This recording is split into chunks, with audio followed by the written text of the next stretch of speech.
मैं अर्चना सिंह कक्षा 12 हिंदी में आप सभी का स्वागत करती हूँ। आज हम पढ़ेंगे महादेवी वर्मा जी के द्वारा लिखे गए गीत शीर्षक को, जो कि उनके सांध्य गीत से लिया गया है। यहाँ पे कवित्री जो हैं यह संदेश देना चाहती हैं कि साधना का जो पथ है उसमें बिल्कुल आलस्य नहीं आने देना चाहिए। इसीलिए वह अपने प्राणों को संबोधित करते हुए कहती हैं, क्या कहती हैं? चिर सजग आँखें उनीदी, आज कैसा व्यस्त बाना, जाग तुझको दूर जाना। क्या कहती हैं कि हे प्राण, चिर सजग निरंतर जागरूक रहने वाली, आँखें उनीदी जो आँखें हैं उन आँखों में आलस्य क्यों है? आज कैसा व्यस्त बाना, और बाना मतलब वस्त्र वेश, और आज तुम्हारा जो यह वेश है वह इतना व्यस्त क्यों हो, वह इतना अस्त व्यस्त क्यों हो? आज जाग तुझको दूर जाना। यह अलसाने का समय नहीं है। आलस्य को तुम छोड़ो, क्योंकि तुम्हें दूर तक जाना है। तुम्हें अपनी पथ पर आगे बढ़ते रहना है।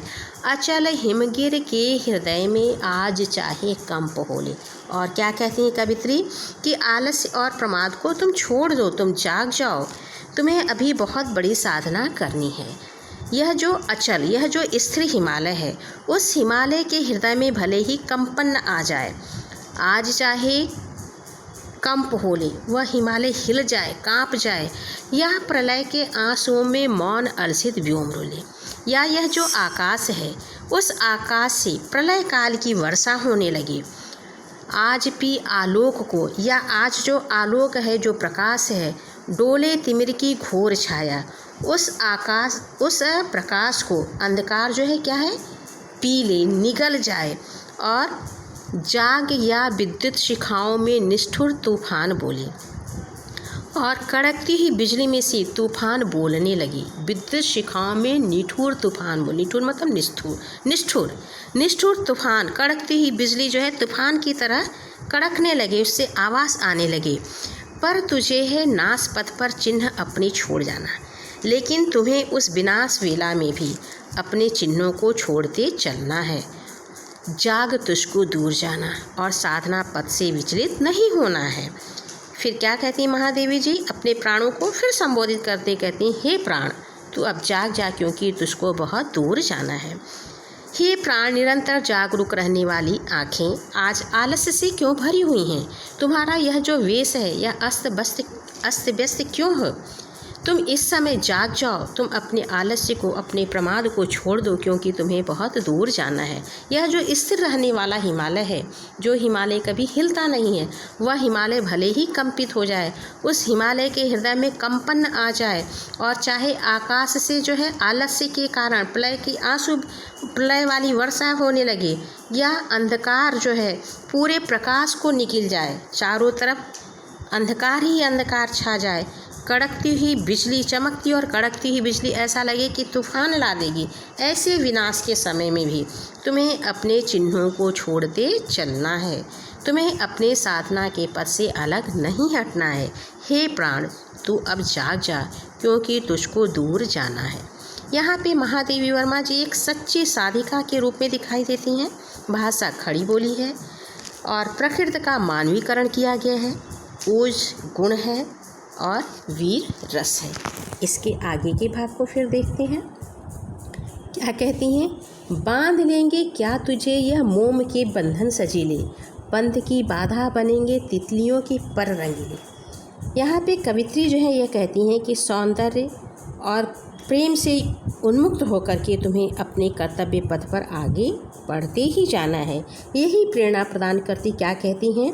बांध लेंगे क्या तुझे यह मोम के बंधन सजीले, पंथ की बाधा बनेंगे तितलियों के पर रंगीले। महादेवी वर्मा जी प्रश्न करती हैं कि हे कर्तव्य के पथ पर, हे साधना के पथ पर आगे बढ़ने वाले वीर, धर्मवीर, क्या मोम की तरह जो पिघलने वाले कोमल जो प्रेम के बंधन है, क्या तुम्हें यह बांध लेंगे? क्या यह तुम्हें आगे बढ़ने से रोक पाएंगे? क्या यह जो रंगीन तितलियों के पंख की तरह जो सौंदर्य में डूब करके तुम अपने कर्तव्य के पथ को भूल जाओगे? तितलियों के उड़ते हुए देखा होगा, बहुत सी मनमोहक होती हैं, उनके पंख बहुत से रंग से रंगे होते हैं। तो वही महादेवी जी कह रही हैं कि यह जो तितलियों के रंगीन पर मतलब पंख, पंख की तरह ये जो रंगीले प्रेम के बंधन हैं, क्या यह तुम्हारे पथ की बाधा बन पाएंगे? क्या तुम इनसे बंध जाओगे? क्या तुम अपने कर्तव्य को भूल जाओगे? विश्व का क्रंदन भुला देगी मधुब की मधुर गुनगुन, क्या डुबा देंगी तुझे यह फूल के दल ओस गिने। फिर क्या कहती हैं महादेवी जी? क्या जो भौरों की मधुर मधुर गुंजार के आगे, क्या दुख और पीड़ा से क्षुब्ध यह जो विश्व का क्रंदन है, उस क्रंदन को तुम सुन पाओगे? क्या तुम फूलों की पंखड़ियों पे पड़ी हुई ओस के कणों के सौंदर्य में इतने विभोर हो जाओ कि अपना तुम्हारा अस्तित्व ही समाप्त हो जाए?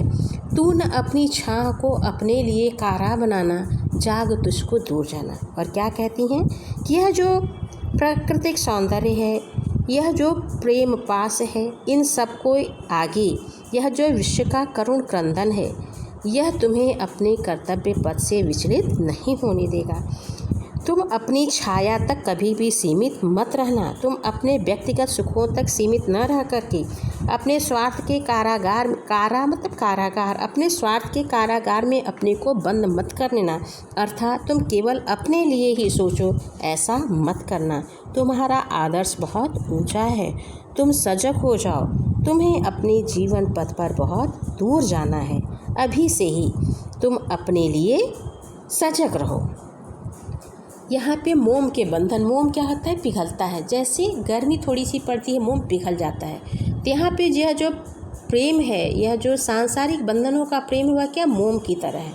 जरा सी भी कठिनाइयाँ आती हैं तो जैसे मोम गर्मी पा कर के पिघलने लगता है, उसी तरह से प्रेम भी धीरे धीरे कम होने लगता है। तो वही महादेवी जी कह रही हैं कि यह मोम की तरह जो कोमल प्रेम के संबंध हैं, जो सजीले हैं, क्या यह तुम्हें बांध पाएंगे? क्या यह रंगीन तितलियों के पंख की तरह जो सौंदर्य से युक्त हैं, क्या तुम्हारे कर्तव्य में बाधा बनेंगे? क्या तुम इन सौंदर्य में फंस करके, प्रेम में फंस करके अपने कर्तव्य को भूल जाओगे? क्या मधुर भौरों की मधुर मधुर गुंजन के आगे, भौरों के गुनगुनाहट के आगे, प्राकृतिक सौंदर्य के आगे यह जो सारा संसार करुण क्रंदन कर रहा है, उस करुण क्रंदन को तुम भुला सकते हो? क्या यह फूल की पंखुड़ियों पे पड़ी हुई यह जो ओस है, क्या यह ओस को देख करके, इस सौंदर्य को देख करके तुम इतने भाव विभोर हो जाओ कि तुम अपने को ही भूल जाओ? क्या ऐसा हो सकता है? तू न अपनी छाह को अपने लिए कारा बनाना। तुम अपने व्यक्तिगत सुखों के अंदर सीमित न रहो। तुम अपने स्वार्थ को अपने लिए कारागार मत बनाओ। तुम्हारा आदर्श बहुत ऊंचा है, तुम्हें बहुत दूर तक जाना है। तुम जगो हे धर्मवीर, तुम अपने कर्तव्य पर आगे बढ़ते रहो। यहाँ भी महादेवी वर्मा जी ने जीवन के महान आदर्शों के प्रति हमें जागरूक किया है। और मोम के बंधन का मतलब प्रेयसी के भुजाओं के प्रेम से है। भाषा खड़ी बोली है और गुण जो है प्रसाद गुण है। इसके आगे हम कल पढ़ेंगे। धन्यवाद।